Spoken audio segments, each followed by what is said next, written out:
नमस्कार।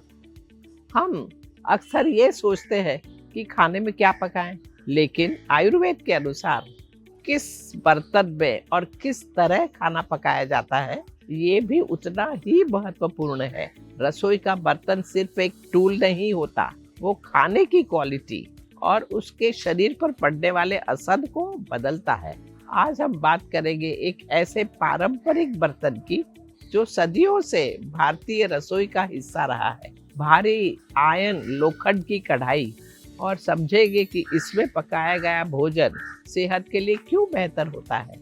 क्या आप जानते हैं, हम लोखंड के बर्तन में खाना बनाते हैं तो उसमें थोड़ी मात्रा में आयन खुद ब खुद आ जाता है। खासकर जब आप थोड़ा खट्टा खाना बनाते हैं, जैसे टमाटर की सब्जी, रसम या सांभर, इससे खाना प्राकृतिक रूप से आयरन से भरपूर हो जाता है।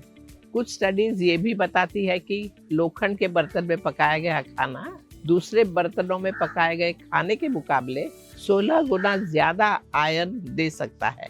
इसके लिए अगर आप पालक पनीर आयरन कढ़ाई में बना रहे हैं तो आपको एक तरह से नेचुरल फोर्टिफिकेशन मिल रहा है। आयरन के बर्तन में खाना बनाना एनीमिया से बचने का एक सरल और स्वस्थ तरीका है। एनीमिया आज भी कई भारतीय परिवारों में बहुत आम है, खासकर महिलाओं में, बच्चों में और सीनियर सिटीजन्स में। एल्यूमिनियम या नॉनस्टिक कुकवेयर गर्म होने पर हानिकारक केमिकल्स छोड़ सकते हैं। इसके मुकाबले आयरन कढ़ाई बहुत ही सही चीज है। ये खाना धीरे धीरे पकाती है और उसे और ज्यादा पौष्टिक बनाती है। मैं हमेशा कहती हूँ कि खाना सात्विक होना चाहिए। सात्विक खाना वो होता है जो मन और शरीर दोनों को शांति और शक्ति देता है। आयरन भारी और पृथ्वी तत्व से जुड़ा होता है, इसलिए ये खाने में अर्धी ऊर्जा भी जोड़ता है। ये खाने के सत्व गुण को बनाए रखने में मदद करता है। ऐसा भोजन मन को शांत और शरीर को मजबूत रखता है। इसलिए आप कौन सा बर्तन ले रहे हैं वो आपके खाने के वाइब्रेशन को तय करता है। हर रसोई को एक अच्छी भारी आयरन की कढ़ाई से फायदा है, क्योंकि ये खाना बराबर और धीरे धीरे पकाती है, बिना जलाए और बिना न्यूट्रिशन को गुमाए। ये हीमोग्लोबिन लेवल सुधारने में मदद करती है। ये खाने में एक रिच और अर्जी स्वाद देती है। नॉन स्टिक में बनाया हुआ दाल तड़का आयरन कढ़ाई जैसा कभी नहीं लगेगा। ये लंबे समय तक चलती है। ये कढ़ाई पीढ़ियों तक काम आ सकती है। ये इको फ्रेंडली है, ये हाई हीट से सुरक्षित है और भारतीय पकवानों के लिए बिल्कुल उपयुक्त है।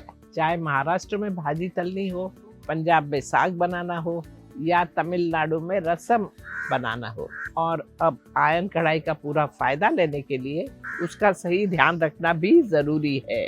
पहली बार इस्तेमाल करने के पहले उसे सीजनिंग करें। कढ़ाई को गरम करें, उस पर पतली सी तेल की परत लगाएं और फिर उसे थोड़ी देर के लिए छोड़ दें। खाना बनाने के बाद तेज साबुन का इस्तेमाल ना करें। नमक और पानी से साफ करें, तुरंत सुखा लें और जंग से बचाने के लिए हल्का हल्का तेल लगा लें। जब तक कढ़ाई अच्छी तरह सीजन ना हो जाए तब तक बहुत ज्यादा खट्टा खाना ना बनाएं। कुछ सावधानियों भी जरूरी है।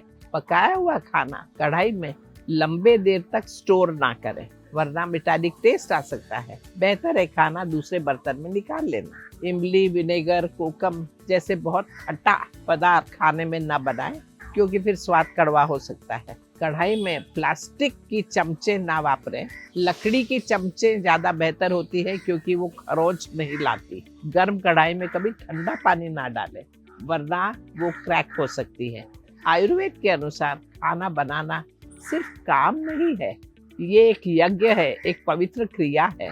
जब आप शांत मन से, साफ हाथों से और ताजा सामग्री के साथ खाना बनाते हैं तो वो खाना प्रसाद बन जाता है। वो सिर्फ शरीर को ही नहीं बल्कि मन को भी पोषण देता है। इसलिए धीरे धीरे और प्रकृति के साथ तालमेल बनाकर खाना बनाएं।